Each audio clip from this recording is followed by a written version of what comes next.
नमस्कार, heart talk Bharat देख रहे हैं आप। मैं हूं दिवाकर विक्रम से। दूसरे दौर के चुनाव के पहले भारत के पड़ोस में कुछ ऐसी घटनाएं घट रही हैं और पूरी दुनिया में भी कुछ ऐसा हो रहा है जिसे देखकर ऐसा कहा जा सकता है कि 4 जून के बाद जो भी सरकार आएगी, और ये भी निश्चित है कि सरकार किसकी आएगी, जो मैं कई बार अपने वीडियोस में कह चुका हूं, उसके समक्ष बड़ी समस्याएं होंगी। पूरी दुनिया के साथ संबंधों को एक बार से फिर से अलाइन करने के लिए। ऐसा मैं इसलिए कह रहा हूं क्योंकि आपको याद होगा कि इस समय ईरान और इजराइल का संघर्ष, इजराइल हमास का संघर्ष, रूस और यूक्रेन का संघर्ष, अमेरिका का इन सब पे नज़र, और अमेरिका कोशिश में इस बात के लिए है कि इजराइल किसी से दबे नहीं लेकिन किसी से भिड़े नहीं, और अमेरिका की हथियारों के बेचने की प्रक्रिया और उसकी कवायद यूं ही अनवरत जारी रहे।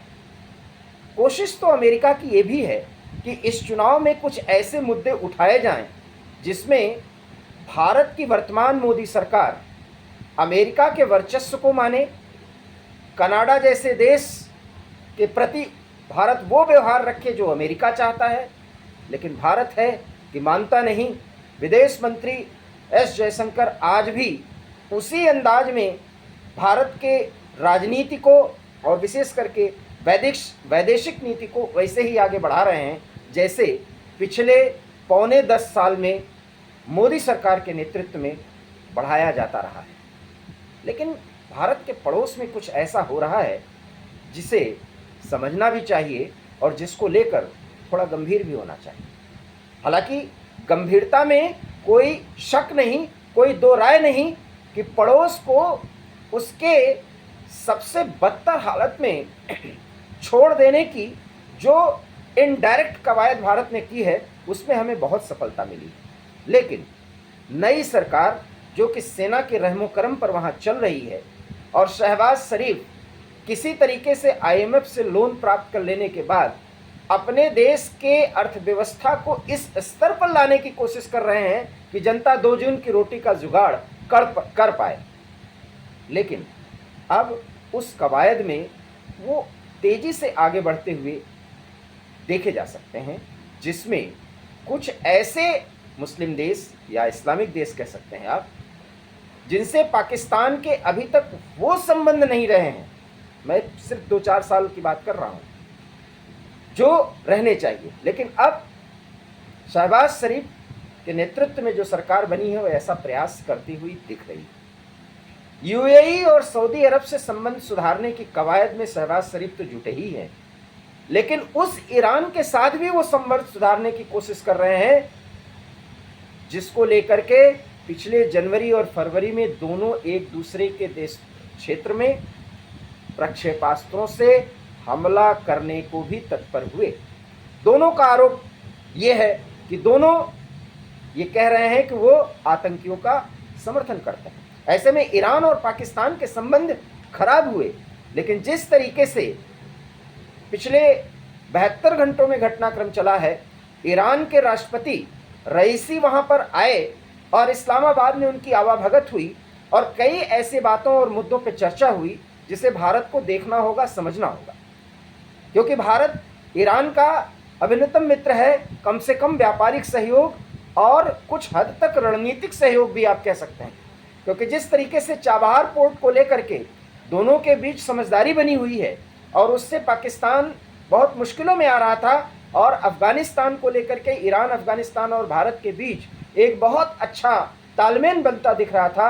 अब जिस तरीके का संबंध पाकिस्तान बनाने की कवायद कर रहा है और ईरान उसके उस पहल में साथ देने को आगे आ रहा है, उससे लगता है कि ईरान को चेक एंड बैलेंस करने की ज़रूरत है, क्योंकि अब तुर्की के बाद ईरान भी अपने आप को साबित कर रहा है कि वह मुस्लिम उम्मा का, उम्मा आप समझते होंगे, उस मुस्लिम उम्मा का वो सरगना है, सरदार है।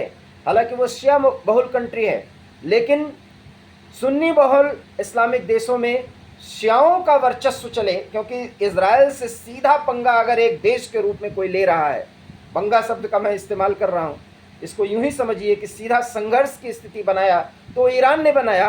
और ईरान इसी अपने कुबत पर यह दिखाना चाहता है कि मुस्लिम देशों में, इस्लामिक देशों में वो सबका रहनुमा बन सकता है। इसलिए इस्लामिक देशों के साथ जिसके उसके अभी तक कुछ उस तरह के संबंध नहीं है, उनसे सुधारने की कवायद शुरू कर चुका है।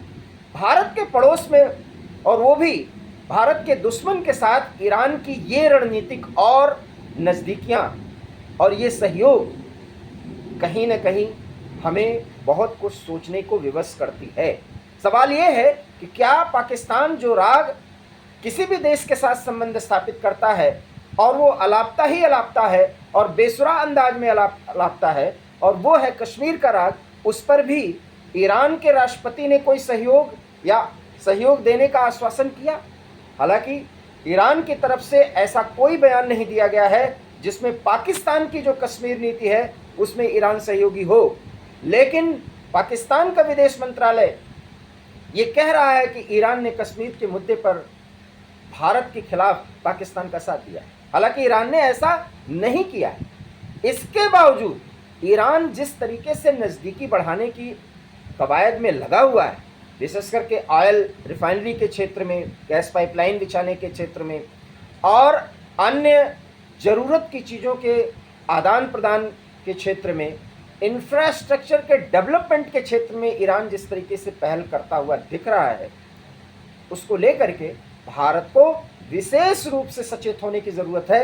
क्योंकि भारत ने तब ईरान के साथ बेहतर संबंध बनाने की पहल की जब अमेरिका ने इतना बड़ा दबाव बनाया, और आज भी अमेरिका दबाव बना रहा है। ऐसे समय में पाकिस्तान की हालांकि औकात ही नहीं थी, और औकात भी रही भी तो वो अमेरिका के कारण ईरान के ज़्यादा नज़दीक नहीं गया।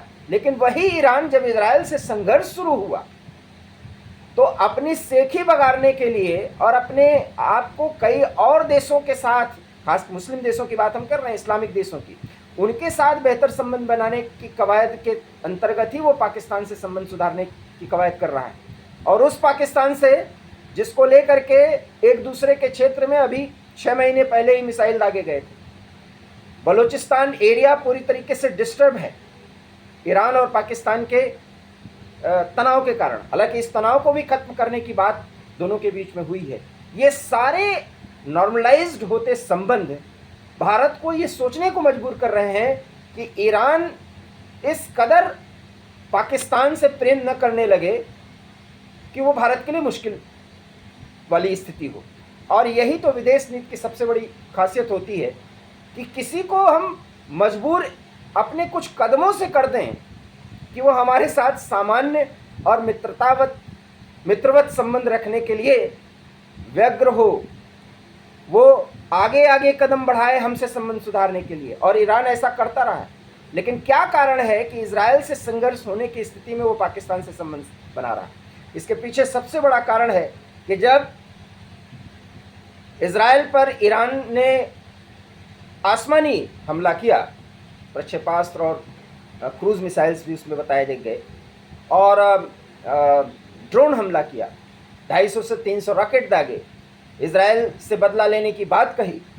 उस समय जब रॉकेट दागे जा रहे थे, जब प्रक्षेपास्त्र दागे जा रहे थे, तो यूएई, सऊदी अरब और तुर्की जैसे देशों ने कोशिश की कि इजराइल पर वो सभी प्रक्षेपास्त्र जाके न गिर पाएँ, क्योंकि अमेरिका का इंस्ट्रक्शन था, उनको सलाह था कि अगर ऐसा इन लोगों ने किया इस्लाम के नाम पर या धर्म के नाम पर, तो फिर पश्चिम एशिया की समस्या बहुत खतरनाक स्थिति में पहुंच जाएगी। और ईरान को ये लग गया कि अपने हितों को साधने के लिए और अमेरिका परस्त कई इस्लामिक देश अगर और अन्य देशों से संबंध नहीं सुधारे जाएंगे तो वो समय समय पर ईरान का ऐसे ही साथ छोड़ेंगे जैसे इस युद्ध में छोड़ दिया। और इसी के तहत पाकिस्तान से भी संबंध सुधारने की ईरान कवायद कर रहा है। हालांकि ईरान को बहुत अच्छी तरह पता है कि पाकिस्तान की गर्दन अमेरिका किस तरीके से जकड़े हुए, वो मिनटों में वर्तमान सरकार को हटा सकता है, मिनटों में आईएमएफ के पूरे सिस्टम को इस तरीके से मोबिलाइज कर सकता है कि आईएमएफ मुश्किलें पैदा कर सकता है पाकिस्तान के लिए। लेकिन पाकिस्तान से ईरान संबंध सुधार रहा है तो हमारे लिए बहुत कुछ सोचने का समय है। और इसके तहत ईरान को ये बताना होगा कि पाकिस्तान भारत के कश्मीर पर गलत नज़र रखता है, उसको सबक भारत सिखा रहा है। उसमें भारत को आपत्ति तब हो जाएगी जब पाकिस्तान से संबंध सुधारने की कवायद में ईरान कहीं पाकिस्तान की इस स्तर पे मदद न करने लगे कि कश्मीर को लेकर के पाकिस्तान का हौसला बहुत ज़्यादा बढ़ जाए।